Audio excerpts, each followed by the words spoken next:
আলাইকুম। আমি আপনাদেরকে নতুন একটা রেসিপি দেখাবো, মিষ্টি কুমড়া। আমি এখানে কাঁচা কুমড়াটা নিয়েছি, পাকা কুমড়া না, কাঁচা কুমড়া। দেখেন রান্না করতে কি কি লাগবে।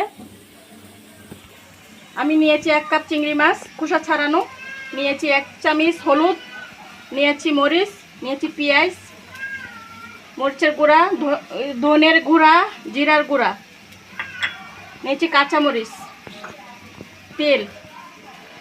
সাথে থাকেন, তরকারিটা আমি বসাচ্ছি।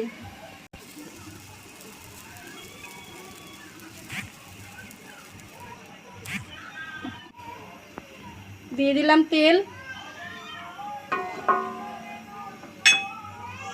দিয়ে দিলাম পেঁয়াজ,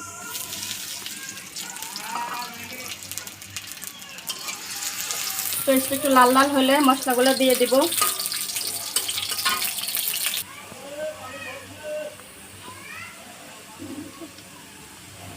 পেঁয়াজটা ভাজা হয়েছে, আমি পানি দিয়ে দিলাম একটু, দিয়ে দিলাম হলুদের গুঁড়া, দিয়ে দিলাম মরিচের গুঁড়া, দিয়ে দিলাম জিরার গুঁড়া, ধনের গুঁড়া,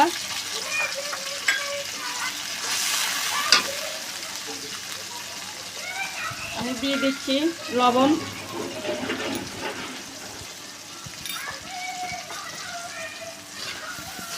দিয়ে মশলাটা ভালো করে কষাবো।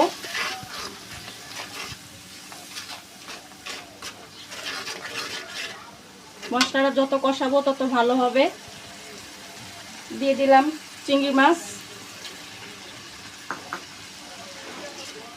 চিংড়ি মাছগুলো ভালো করে কষাই নিব আমি।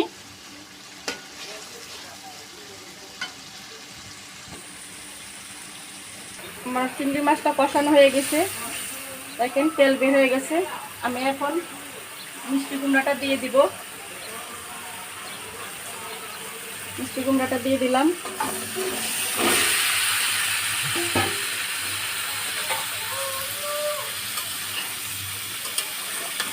আমার ভিডিওটা ভালো লাগলে কমেন্ট করে দিয়েন, শেয়ার করে দিয়েন। আমার চ্যানেলের নাম হচ্ছে ভালো মন্দ রান্না।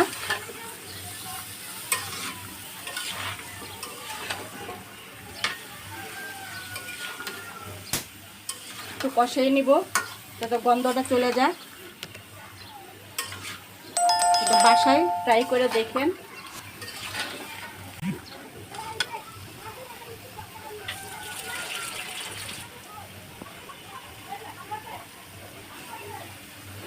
আমি ঝুল দিয়ে দিলাম।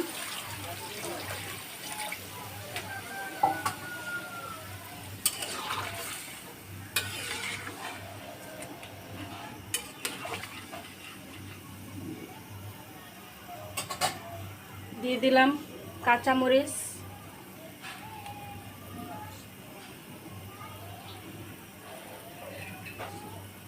আমি ঢেকে দিলাম। 10 মিনিট পরে আমি আবার আসছি, সাথে থাকেন। A few minutes later. এরপর আমি আবার চলে আসলাম, দেখি আমার তরকারিটা কেমন হয়েছে। এই দেখেন কি সুন্দর কালার আসছে। আমি একটু হালকা ঝুল রাখছি, আপনারা পারলে শুকায় ওরা খেতে পারেন। কাঁচা কুমড়া, কাঁচা মিষ্টি কুমড়া, কি সুন্দর কালার আসছে দেখছেন। এখন আমি পরিবেশন করব।